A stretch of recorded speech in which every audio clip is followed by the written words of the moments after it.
Oke, baik. Jadi pada kesempatan kali ini kami akan membahas tentang parenting juga, yaitu yang akhir-akhir ini sedang viral di media sosial, khususnya di TikTok, yang dimana banyak sekali wawancara kepada seorang suami maupun kepada orang tuanya terhadap banyak hal, khususnya dalam tema parenting. Jadi kita akan menanyakan kepada Pak Narto bagaimana tanggapan atas viralnya video yang baru-baru ini sedang terjadi. Baik.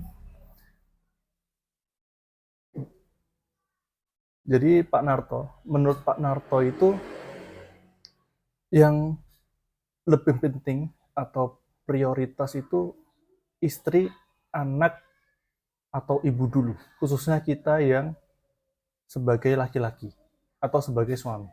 Yang didahulukan atau yang diprioritaskan itu sebenarnya itu yang mana dari ketiga itu? Diurutkan dari yang pertama, kedua, dan yang ketiga. Seperti itu. Sebuah keluarga itu memang diperlukan suatu keputusan yang terbaik buat orang tua maupun suami istri dan anak. Dalam membuat skala prioritas kadang-kadang itu saat yang sama itu berbenturan antara ini kepentingan untuk suami atau istri, kepentingan itu untuk anak, dan bagaimana kita tuh harus memberikan pelayanan pada orang tua. Ini kadang-kadang ini berbarengan, tetapi kan semuanya itu kan bisa diatur sepanjang kita tuh memberikan pemahaman. Jadi pemahaman kepada kita yang terlibat di dalam rumah tangga itu. Jadi kan yang terlibat itu ya ada orang tua, ada suami istri, dan ada anak. Kalau sudah ada kesepahaman di antara ketiganya itu, insya Allah semuanya itu berjalan dengan baik. Dan memang orang tua itu adalah segala-galanya, orang tua itu. Tetapi kadang-kadang orang tua juga tidak mau tahu bahwa kesibukan anak atau bagaimana harus memberikan yang terbaik buat cucunya itu kadang-kadang memang juga tidak bisa memahami. Tetapi bagaimanapun juga orang tua menjadi skala prioritas. Minimal bagaimana kita tuh memberikan pengertian kepada orang tua. Jadi orang tua itu selalu diberikan pengertian sehingga orang tua kita pada waktu membutuhkan kita ini tidak semaunya sendiri, artinya juga bisa memahami bahwa kita ini ada tanggung jawab, baik itu suami atau istri, dan tanggung jawab pada anak-anak. Ini yang terpenting itu. Kalau sebelumnya sudah saling bisa memahami, semua akan berjalan dengan baik. Kemudian setelah itu ya baru kita ini tetap apapun ya kewajiban orang tua ya ini, artinya orang tua ya suami istri itu bagaimana itu kita itu mengasuh anak. Karena apa? Mengasuh anak sebagai generasi kita yang akan datang ini kan juga penting. Nanti kalau kita regenerasinya kita tidak berhasil, nanti kita juga akan berantakan di rumah tangga itu. Sehingga memang skala prioritas itu orang tua, tetapi anak juga harus tetap diperhatikan, begitu juga keutuhan rumah tangga antara suami dan istri. Memang dirasa sulit itu, tetapi kalau pada waktu belum berbenturan itu kita sudah saling komunikasi, semuanya akan berjalan dengan baik. Nah, kadang-kadang ini yang kita lihat, yang kita amati itu kurangnya komunikasi. Jadi komunikasi antara orang tua, komunikasi di antara suami istri dan komunikasi dengan anak itu penting. Kalau kita tuh sudah sering komunikasi, kita memberikan suatu pengertian, itu semuanya nanti akan berjalan dengan baik. Jadi yang diurutkan berarti dari segi orang tua yang pertama, kemudian istri, kemudian anak ya Pak? Anak dulu, Oh, anak kan, dulu. ya justru anak, kan anak. Jadi kalau suami istri itu kan yang harus yang paling belakang lah. Jadi kita ini kan tugasnya kan kita tuh melayani, ya melayani itu ya dari yang orang tua kita, baru ke anak, baru ke diri kita sendiri. Nanti kalau diri kita sendiri kita prioritaskan akan menjadi egois gitu, egois. Nanti tidak baik. Tetap prioritas pertama orang tua, anak baru diri Istri. kita atau suami Istri istri. atau suami itu ya. Iya. Oh jadi benar juga kalau sudah bersuami istri itu emang tanggung jawabnya untuk mendidik anak. Jadi mengapa letak anak itu di atas daripada kita sebagai suami istri. Makanya dari segi urutan tadi bisa dikatakan orang tua dulu, kemudian anak, kemudian istri atau suami. Seperti itu ya Pak? Ya, betul. Oke, jadi berlanjut ke pertanyaan yang selanjutnya, masih sesuai dengan apa yang sedang booming atau sedang viral, yaitu sekarang itu banyak anak muda itu yang sedang masa pendekatan antar lawan jenis, antar laki-laki maupun perempuan. Nah, di dalam konteks ini belum ada status mengikat, yaitu pernikahan. Jadi, dalam situasi seperti ini, bagaimana kita dari segi materialnya atau dari segi pemberian atau uang kepada calon pasangan kita tersebut. Apakah semuanya harus dihandle oleh calon yang laki-laki semua atau 50-50, yaitu calon dari perempuan maupun calon dari laki-laki. Seperti itu. Bagaimana tanggapannya Pak? Jadi kan kalau belum bersuami istri, kebutuhan itu kan ada skala prioritas ya. Kebutuhan ada skala prioritas. Kalau namanya masih pendekatan atau ta'aruf itu kan ya biaya yang dibutuhkan kan tidak terlalu banyak. Artinya ya kita harus saling bisa membatasi, justru harus bisa saling membatasi. Artinya apa? Kalau baru pendekatan itu kan ya paling banter kan untuk makan, ngopi, atau bahkan nonton, paling seperti itu. Itu kan ya mana yang ada lah. Artinya mana yang ada itu saya yakin bahwa di antara laki-laki dan perempuan itu sama-sama punya kemampuan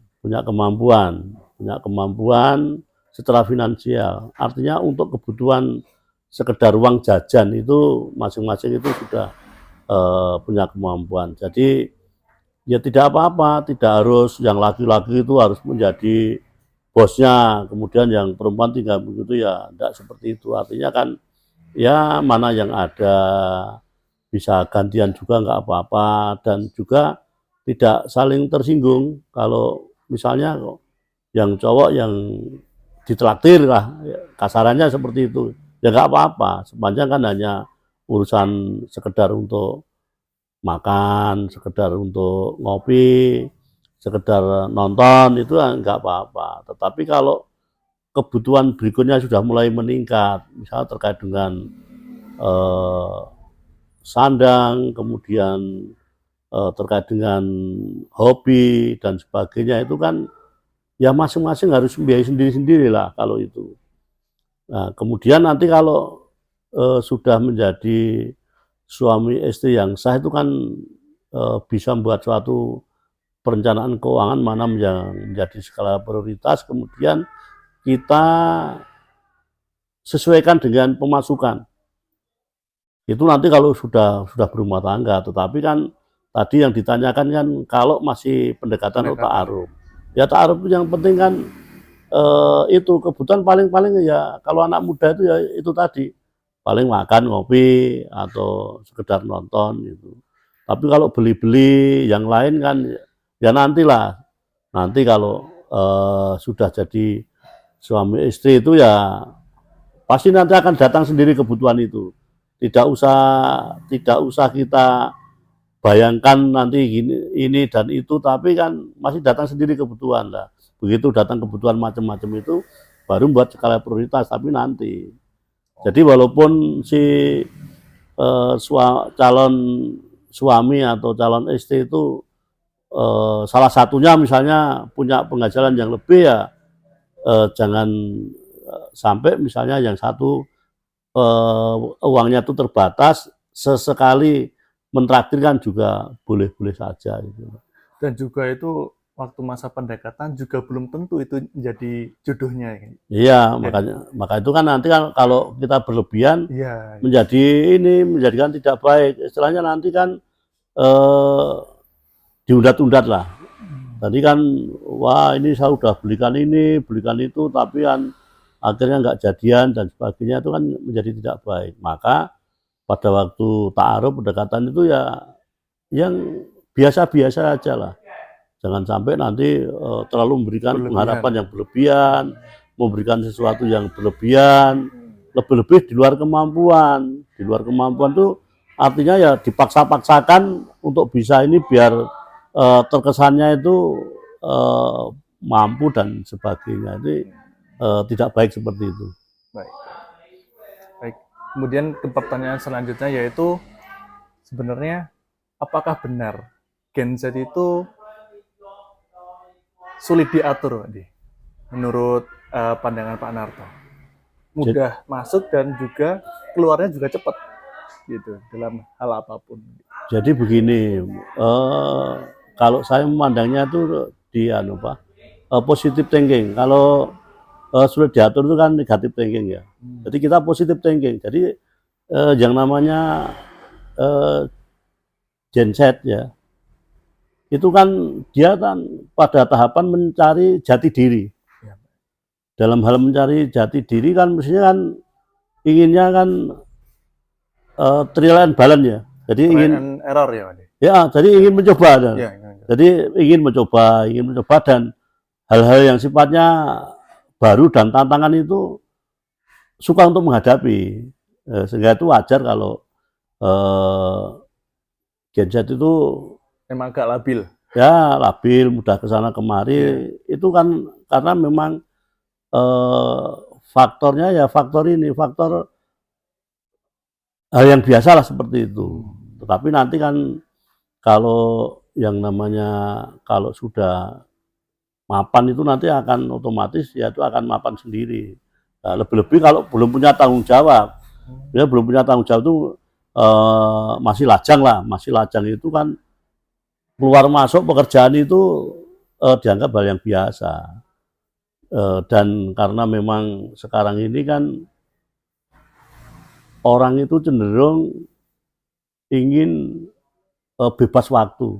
Bebas waktu itu artinya kan mereka itu nggak mau diatur-atur secara terus-menerus. Pertama, kedua kalinya pengennya itu ya punya pendapatan yang cukup, tidak diatur-atur, kemudian kerjanya juga enak, kan ini kan seperti itu. Nah, sehingga cenderungnya itu selalu ingin mencoba hal yang baru. Jadi itu menurut saya hal yang biasa, tetapi pada tahapan tertentu, lebih-lebih nanti kalau sudah akan memasuki dunia rumah tangga itu memang harus menetapkan dirinya itu harus pada posisi apa. Karena apa? Nanti kalau selalu berubah-ubah, berpindah-pindah, kemudian lari ke sana kemari, itu nanti akan mengganggu rumah tangga.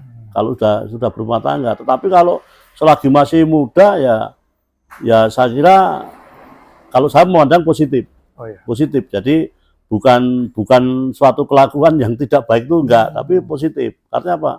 Mereka ingin cari banyak pengalaman lah. Banyak pengalaman, banyak tantangan. Dan dengan banyak pengalaman tantangan itu suatu saat akan mengambil satu keputusan itu keputusan yang terbaik. Baik. Sangat menarik perbincangan kita pada malam hari ini. Jadi sekarang ini kita lagi di mana, Pak De? Di Angkringan Bayoso. Sekarang ini yang kalian kalau mau ke sini, alapatnya di sini. Kalian kalau ke sini mampir aja. Ada apa aja, Pak De, di sini? Ya biasa kita kalau sore itu nongkrongnya di Angkringan Bayoso. Sore ya, Pak De? Sore jam 3 sampai jam 10 malam bukanya itu. Jadi di sini ya ada hidangan inilah Khas Jawa. istimewa kampung. Istimewa, Itu kan ya. hidangan istimewa kampung ya. Ada nasi bungkus, kemudian ada soto, bakmi, gitu aja lah. Segala minuman, teh, kopi, jeruk dan sebagainya. Kemudian ada macam-macam gorengan dan harganya itu juga merakyat. Jadi Merakyat sekali, Pak. ya kemudian Soto ini 4.000. nah, soto 4.000, kemudian tempatnya juga enak lah untuk ini apa Bincang-bincang, ngobrol. nuansa seperti kita pada waktu tempo dulu lah. Ya. Di rumah Jawa, kemudian ada halamannya, ya tanaman-tanaman juga ada. Jadi kan enak untuk inilah, untuk sekedar melepas lelah. Ya. Beberapa kali kita juga ngobrol seperti ini juga di angkringan juga, seperti yang kalian bisa lihat di video sebelumnya. Kita itu ngobrolnya malah sering di angkringan ya, Pak. Iya, iya. Lebih enak. Jadi sekian video dari kami. Sampai ketemu di video yang selanjutnya. Terima kasih.